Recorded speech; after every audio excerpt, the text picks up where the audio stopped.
जगदीश की माँ रसोई घर से बाहर निकली ही थी कि कमरे से बहू के रोने की आवाज़ आई। वह सकते में आ गई, लपक कर बहू के कमरे में पहुंची। क्या हुआ बहू?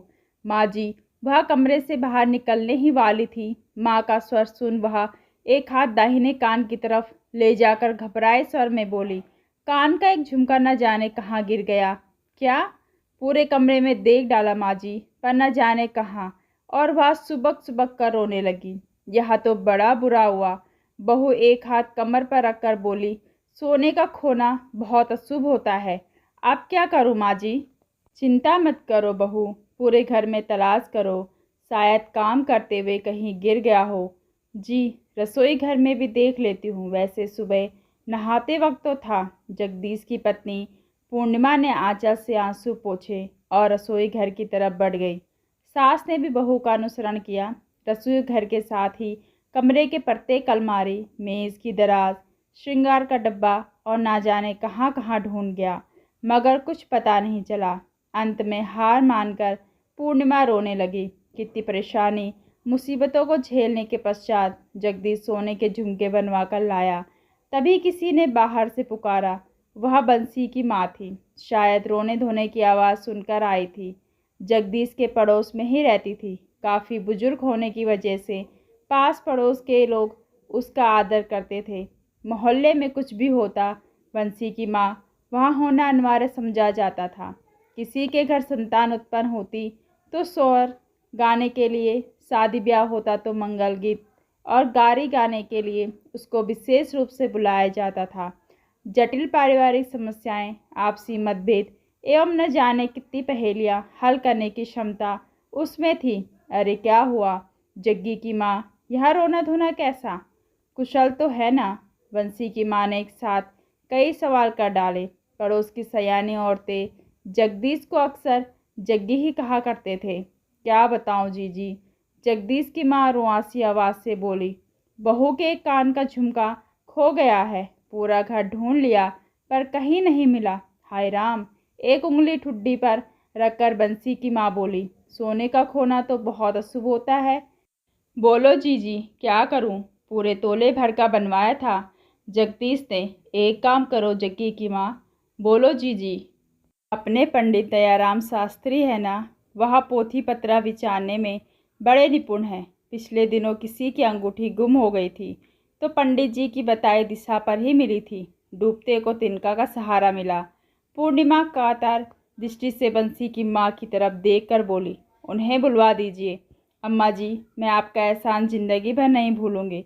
धैर्य रखो बहू, घबराने से कोई काम नहीं चलेगा। बंसी की माँ ने हिम्मत बांधते हुए कहा। बंसी की माँ ने आनन फानन में पंडित दयाराम शास्त्री के घर संदेश भिजवाया। कुछ समय बाद ही पंडित जी जगदीश के घर पहुंच गए। अब तक पड़ोस की कुछ औरतें और भी आ गई थी। पूर्णिमा आंखों में आंसू लिए यह जानने के लिए उत्सुक थी कि देखे पंडित जी क्या बतलाते हैं। पूरी घटना जानने के बाद पंडित जी ने सरसरी निगाहों से सभी की तरफ देखा और अंत में उनकी नज़र पूर्णिमा पर केंद्रित हो गई, जो सिर झुकाए अपराधिन की भांति बैठी थी। बहू का राशिफल क्या है? कन्या राशि। ठीक है। पंडित जी ने अपने सिर को इधर उधर हिलाया और पंचांग के पृष्ठ पलटने लगे। आखिर एक पृष्ठ पर उनकी निगाहें स्थिर हो गई।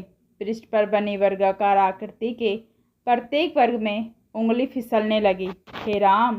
पंडित जी बड़बड़ा उठे, घोर अनर्थ, अमंगल ही अमंगल। सभी औरतें चौंक कर पंडित जी का मुंह ताकने लगी। पूर्णिमा का दिल जोरों से धड़कने लगा था। पंडित जी बोले, आज सुबह से गुरु कमजोर पड़ गया है। शनि ने जोर पकड़ लिया है। ऐसे मौके पर सोने की चीज खो जाना अशुभ और अमंगलकारी है। पूर्णिमा रो पड़ी। जगदीश की माँ व्याकुल होकर बंसी की माँ से बोली, हाँ जीजी, अब क्या करूं? मुझसे बहू का दुख देखा नहीं जाता। बंसी की माँ पंडित से बोली, दया कीजिए पंडित जी, पहले ही दुख की मारी है, कष्ट निवारण का कोई उपाय भी तो होगा।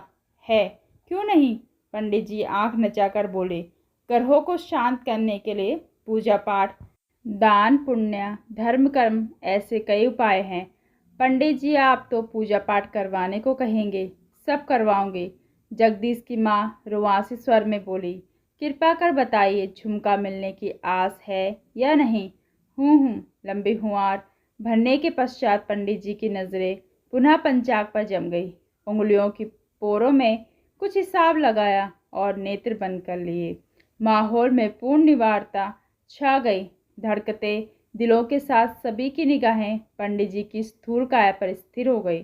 पंडित जी आंख खोलकर बोले, खोई चीज पूर्व दिशा की हो गई, उस तक पहुंचना बहुत ही कठिन है। मिल जाए तो बहू का भाग्य है। फिर पंचांग बंद करके बोले, जो था सो बता दिया, अब हम चलेंगे। बाहर से कुछ जजमान आए हैं। पूरे 11.25 रुपये प्राप्त करने के पश्चात पंडित दयाराम शास्त्री सभी को आशीष देते हुए अपने घर बढ़ लिए। वहाँ का माहौल बोझिल हो उठा था। यदा कदा पूर्णिमा की हिचकियाँ सुनाई पड़ जाती थी। थोड़ी ही देर में बंसी की माँ को छोड़कर पड़ोस की शेष औरतें भी चली गई। पंडित जी ने पूर्व दिशा बताई है। बंसी की माँ सोचने के अंदाज में बोली, पूर्व दिशा में रसोई घर और उससे लगा सूरज का घर है। फिर खुद ही पश्चाताप करते हुए जगदीश की माँ बोले, राम राम, बेचारा सरजू तो गाँव है, उसके संबंध में सोचना भी पाप है।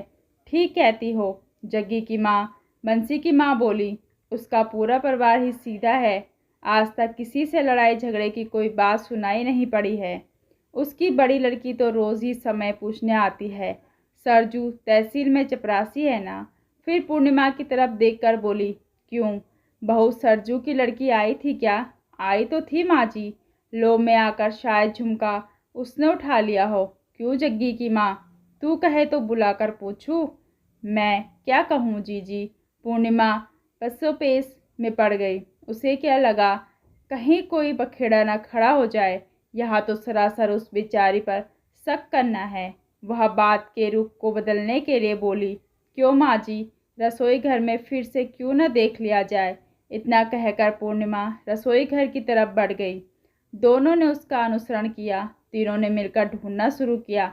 अचानक बंसी की माँ को एक गड्ढा दिखा जो संभवतः चूहे का बिल था। क्यों जग्गी की माँ, कहीं ऐसा तो नहीं कि चूहे खाने की चीज़ समझकर?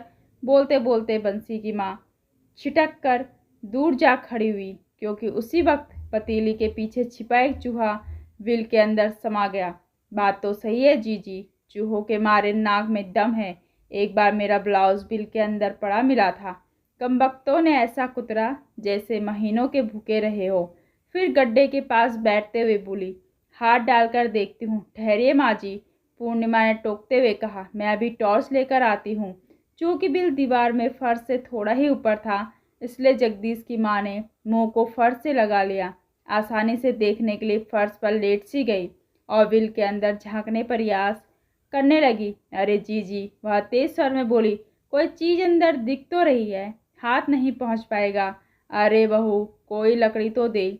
जगदीश की माँ निरंतर बिल में उस चीज़ को देख रही थी।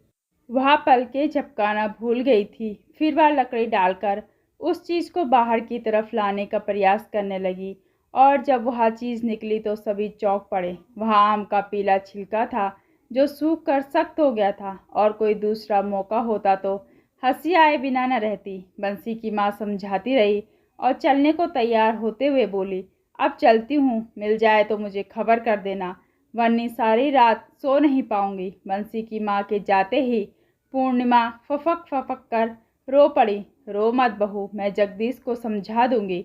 नहीं माँ जी, आप उनसे कुछ मत कहिएगा, मौका आने पर मैं उन्हें सब कुछ बचा दूंगी। शाम को जगदीश घर लौटा तो बहुत खुश था। खुशी का कारण जानने के लिए उसकी माँ ने पूछा, क्या बात है बेटा, आज बहुत खुश हो?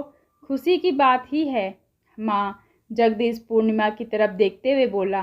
पूर्णिमा के बड़े भैया 4 लड़कियों के बाद लड़का हुआ है। खुशी तो पूर्णिमा को भी थी, मगर प्रकट करने में वह पूर्णतः सफल रही। कपड़े बदलने के बाद जगदीश हाथ मुंह धोने चला गया और जाते जाते कह गया, पूर्णिमा, मेरी पैंट की जेब में तुम्हारे भैया का पत्र है, पढ़ लेना। पूर्णिमा ने भारी मन के लिए पैंट की जेब में हाथ डालकर पत्र निकाला। पत्र के साथ ही कोई चीज खट से जमीन पर गिर पड़ी। पूर्णिमा ने नीचे देखा तो मुंह से चीख निकल गई। हर्ष ने चीखते हुए बोली, माँ जी, यह रहा मेरा खोया हुआ सोने का झुमका। सच मिल गया झुमका? जगदीश की माँ ने प्रेम विहर होकर बहू को गले लगा लिया। उसी वक्त कमरे में जगदीश आ गया। दिन भर की कहानी सुनते सुनते वह हंसकर बिस्तर पर लेट गया और जब हंसी थमी तो बोला, दफ्तर जाते वक्त मुझे कमरे में पड़ा मिला था। मैं पैंट की जेब में रख कर ले गया। सोचा था लौटकर थोड़ा डांटूंगा, लेकिन यहाँ तो। और पुनः खिलखिलाकर हंस पड़ा। पूर्णिमा भी हंसे बिना न रही। बहू, तू जगदीश को खाना खिला, मैं ज़रा बंसी की माँ को खबर कर दूँ। बेचारी को रात भर नींद नहीं आएगी। जगदीश की माँ लपक कर कमरे से बाहर निकल गई।